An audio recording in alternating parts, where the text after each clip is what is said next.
We've come to the Museum of Kent Life to celebrate the traditional farming methods of the past. This museum is still a working hop farm that uses manpower to grow, pick and store hops, still used in the making of beer.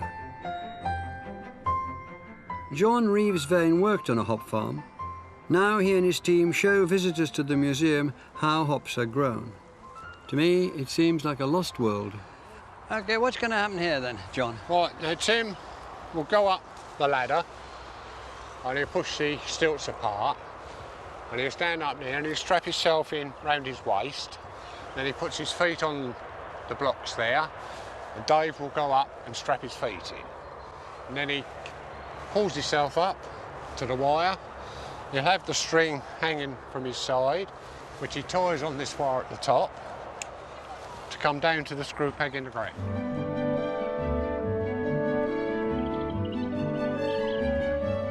Hops were once Kent's most famous crop, and they've been grown here since the 16th century. In 1932, the county had 16,000 acres of hop gardens.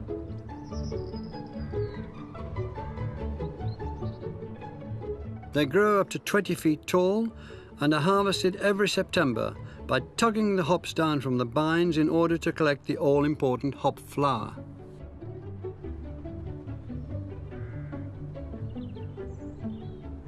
It's built this way so that when the sun comes up, it shines on the hops. And then when they're ready, we pick them and take them down to the host and dry them. Just all of 25 yards? That's it, yeah, yes. Today, hops are mostly picked by machines, but in the 30s, they needed armies of seasonal workers to do the job. We're going to reveal who some of those workers were. Every September, about 100,000 Londoners swap their hard life in the smog-filled city for a few blissful weeks of fresh air and hop picking. 89-year-old Mary Ripper from Bermondsey was one of them. Bermondsey Council encouraged local residents to leave town and go hop picking for the good of their health. I think they'll children look forward to it, didn't they? Yeah. When it comes September, everybody say, "Have you got your hopping letter yet?" You know. Did you enjoy it? Oh yes, definitely. Mary's about to see a rare film made to promote the benefits of a working holiday.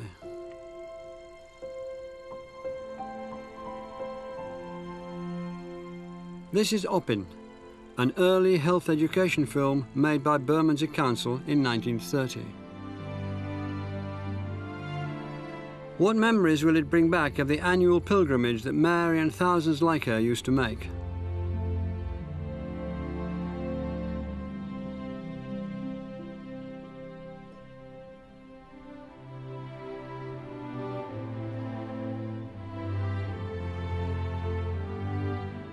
Mary had a hard life in the London slums, and her first trip to Kent was as a young girl of 16. Well, there used to be, I think, the London Bridge station, the platform, was crowded with people. The hop pickers going down to the hop field. Well, the first time I ever went there, it was in 1938, actually, the year I met my husband. He said he was going down to his mother, hop picking. I said, OK. He said, come down for the weekend, you know. All right. So I put my best coat on and best hat on. And I'd never been to hop picking. So I felt a bit, you know, dressed up for this. Oh, I thought it was good, great. I mean, I had it harder, put it that way, when we came from Bermondsey, right? And Bermondsey had some slums, so therefore it was not too bad, really, hop picking.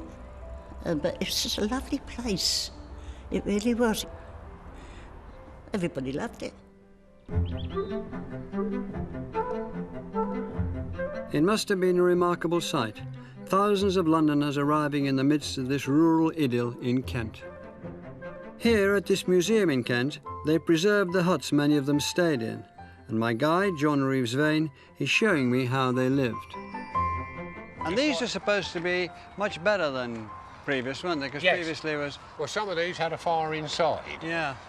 They would bring some of their stuff down and they would leave it in here all year, because when they came down the next year, they had the same hut.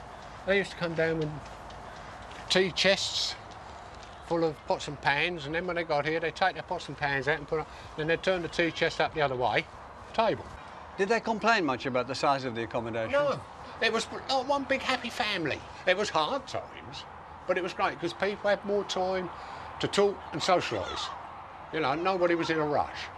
Only when you've got to get out there and earn some money. Then you've got to go like mad to pick the hops. The East End hop pickers didn't earn much, and the accommodation was basic, but whole families would come back year after year. For many, it was the only holiday they had.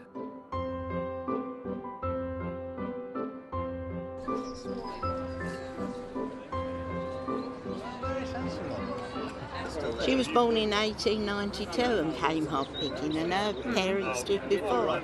Joyce Dutton from the Isle of Sheppey is one of 4 generations of hop pickers. A long time. Here she is as a baby. Her fond memories of hop picking stretch back all her life. My uncle had a transport business, so we all come on the back of a lorry. Can you imagine health and safety nowadays? No children sitting on the tailboard of a lorry. But my husband's aunt, many years ago, she couldn't afford to come down by train or coach or that, so she walked. Took her 3 days. She'd sleep in the hedgerow and carry on walking. She walked there because she loved hopping so much. It was in your family, wasn't it? They went way back. They were hop Yes. picking as far back as you can trace. Yeah, my grandmother was born in 1892, and she went hop picking. Her parents before did, so that's going back many years. We're going to show Joyce footage of hop-picking families just like hers, preserved by the East Anglian Film Archive.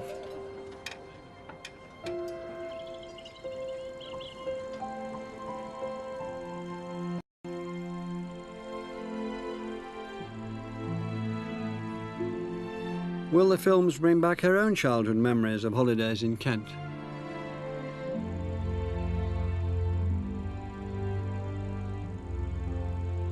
It was the only holiday that you had. You couldn't afford a holiday then, especially during the war years and that, and it gave them a chance to come down, be with all their families, their brothers and sisters, and to earn, as they said, a bob or two. My mum used to earn the money and buy us our winter clothes and put a bit by for Christmas. Yeah, it is nice to remember. Seeing the film that we saw today, there's things there that you think. And hop fields, when they're fully grown, the hop gardens, they're a beautiful sight.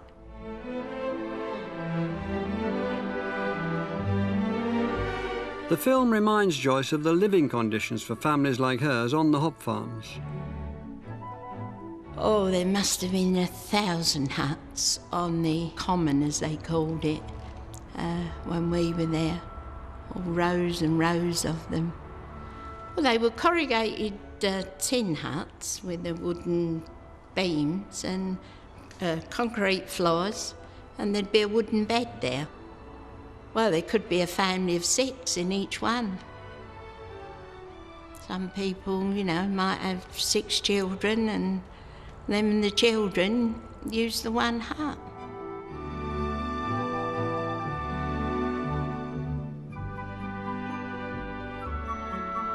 Joyce remembers how her mother tried to make their hut a home from home. When they got down to the huts that we had year after year, my mother would paint everything, and she'd put up curtains and sheets and made it very comfortable for us. Hop pickers were paid according to how many bushel baskets they picked. Many farms used a token system to pay for food, and sometimes workers went home almost empty-handed. It was hard labour, and even the kids joined in. You'd fill your bushel baskets and they would all be taken to the end of the alleyway that you worked in. And then the tallyman used to call out for all full uns. That meant you had to have 6 bushel to go in the big basket. And my mother would tip them in, and your life wasn't worth it if you went near that basket and knocked it, because it made the hops sink and she'd have to put more in. Communal activities were a feature of hop-picking life. Cooking, eating and working were all done together, a way of life that Joyce fondly remembers. Well, it was a good atmosphere because they would then sit outside round the fires. We'd be cooking apples and potatoes in the fire, and they'd all be sitting there, then someone would start singing. Now that hopping's over and all the money's spent, I wished I'd never gone hopping down again.